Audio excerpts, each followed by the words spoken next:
So I was speaking with Steve Albini a little while back, and he said that one of the unique things Kurt Cobain did during the In Utero sessions is that he recorded the vocals for all of his songs in a row, as opposed to working on one song at a time. Was Pantera's approach to recording music similar or different? It was different. It was very different. And honestly, I think a lot of it had to do with just how each song was structured. Hey, we got to have this before we can have that over there to see how it's going to work. Because again, you got to realize that when Phil would come into the studio, he was there for a limited time. He would be flying in from New Orleans or wherever he might be, at the time. So limited time with that.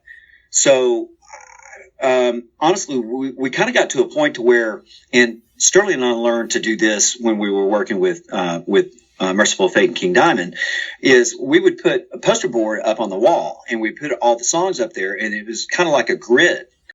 And it's like for, when this part was completed right there, then you get a little sticker that goes on there. And so we would do that until it got filled out. So both Pantera and with with Merciful Fate, King Diamond stuff, that's how we would checkerboard it, so to speak. So I think a part of that was to just keep it from being monotonous to where it's like, I've heard these stories, of wonderful bands before, but it's like, what are y'all working on today? Oh, we're working on hi-hat today. Huh. No. Nobody that I know of or nobody that I've worked with has ever done it that way. It has a tendency to kind of get sterile and stuff of that nature. But now I have done metal records, that we went in and got the sound, what it was going to be up front. And that would take a considerable amount of time to do that. And then literally for the next 5-6 months, microphones never moved. We would go in and check it first thing every day, make for sure nothing had changed. So again, there's those different techniques, but to answer your question about Pantera, it would be, a couple of hours you might be working on guitar parts. Next couple of hours you might be doing a bass part. The next hour or two you might be doing a drum overdub or something of that nature. Hey, I need to go put that part in there. That needs to go there. So, even when the guys with Pantera were there at the Sound Lab, it literally was for 7 months, holidays and everything included. We would just shut the studio down and then just leave everything where it was and come back and that's cool. Check it. So that I think that's why I enjoyed getting to do it so much, getting to participate so much with Pantera. And it was never a chore when somebody would ask you to go do something. Hey, could you go take care of this for me? Yeah, man, let's handle it. Let's get it done. As far as the creative side of things, I know that the guys talked through every note that was ever played with any of that. And with Rex, it wasn't like Rex was there day in, day out every day. Rex was there when he was needed to put his bass lines down. But again, it was so that we could move forward with the other tasks that needed to be taking place while there. The same thing would hold true with Phil too. I mean, Phil wasn't going to be hanging out at the studio waiting to go do vocals, right? Yeah. So, whenever the part, or whenever the song was near completion and ready to have those other parts put on, whether it was bass or vocals, the guys would come in and just do their parts. But then what made it super cool was the fact that we would hang out together after the part was done. Yeah. So again, it was like a collective group of guys, right, wrong, or indifferent. We were having fun. Yeah. And that's what made that such a special 7 months. When it comes to Cowboys From Hell, that opening riff when Dimebag's guitar sounds like it's moving in and out, would you happen to know how they got that effect? The only thing that I could figure that it could be is one rhythm against a completely different rhythm. It wouldn't surprise me, because I've had people ask me too, hey, this solo here, it sounds like it's more than one guitar, is it? And it's like, well, yeah, absolutely it is. Oh, you mean that that Dimebag was able to come in and double that up verbatim. And it's like, yeah, I mean, it was not a lengthy process either.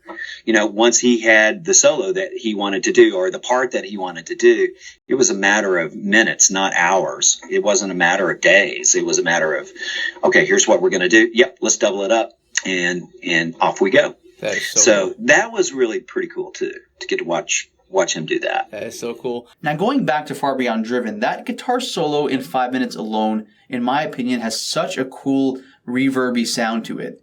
How were you guys able to get that echo effect going? Well, I'm gonna just mention a name, and I'll leave it at that. Terry Date, plain and simple.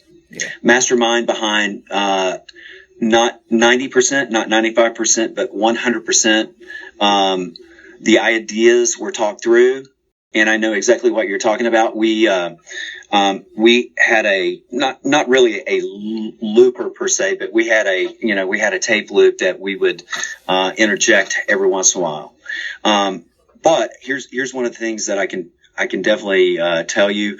Going back to the master 2-inch tapes, even today, if we were to do that, that album was so mastermind and so well put together. And you also have to remember, this was in the days of 2-inch tape. You had limited tracks that you could work with. Mm-hmm. And so that was so masterfully put together.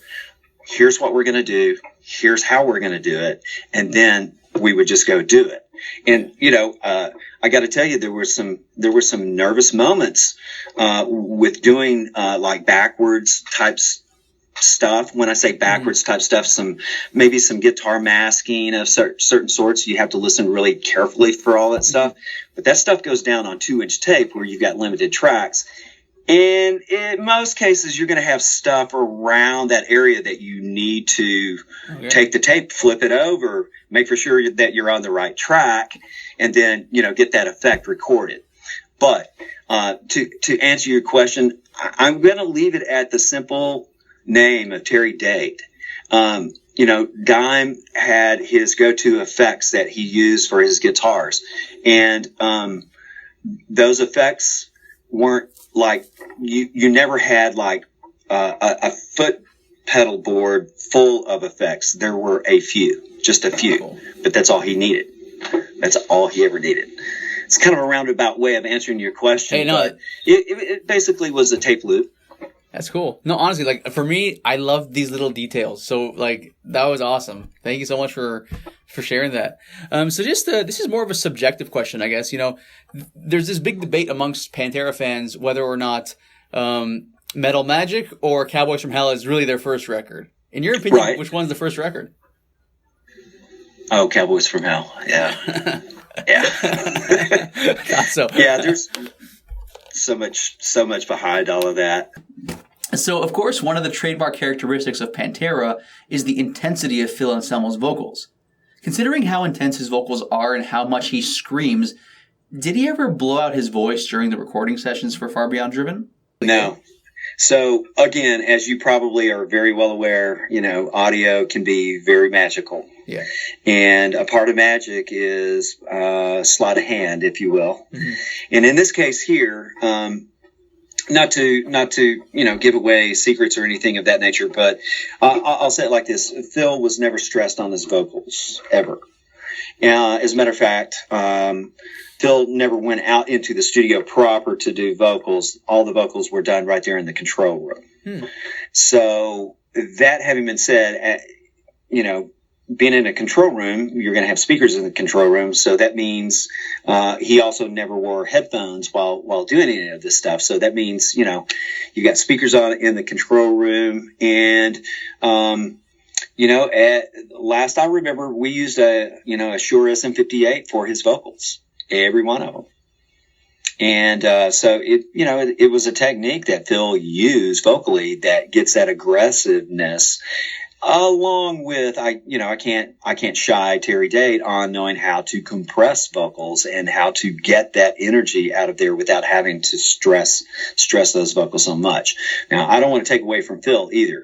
because one of the things that I've learned doing metal music is that these vocals, there's a technique to all of that stuff, and it ain't for everybody. Mm-hmm. So, I have to give him, a good, probably 100% of the credit on knowing how to go about doing that without blowing his vocals out.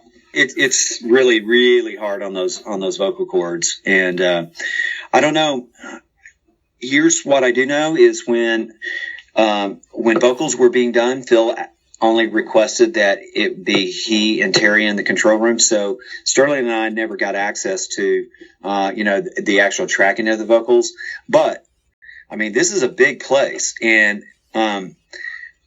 there's a hallway outside the control room. And if it's like really loud and he's having to scream or something of that nature, we would hear that. I mean, doors and all, you would hear that. And I can tell you that we never heard screaming or anything coming out of the control room. So that tells me that it was a technique that he was using, along with Terry knowing how to ramp up the preamp and then, contain it. Cool. Wow. Okay. So it's definitely a technique. That is very cool. That is arguably the coolest thing you've said to me. That is, I had no idea. So you don't have to actually like scream like a crazy person to get that sound. Mm-mm. Really? Wow. Okay. No.